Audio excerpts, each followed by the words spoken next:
గణపతి మేము చేసే ఒక సీతారాముల కళ్యాణోత్సవ కార్యక్రమానికి ఎలాంటి ఆటంకాలు రాకుండా ఎలాంటి దుస్సకరాలు రాకుండా చక్కగా మమ్మల్ని మా యొక్క పూజా కార్యక్రమానికి అండదండగా ఉండి మాకు ఆశీర్వాదం ఇవ్వాలని ఆ భగవంతుడిని కోరుకున్నాము.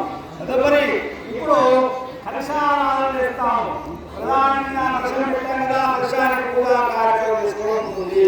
అక్షంతలు తీసుకొని అక్షంతలు వేయండి. ఓం శ్రీ పురాణాభ్యో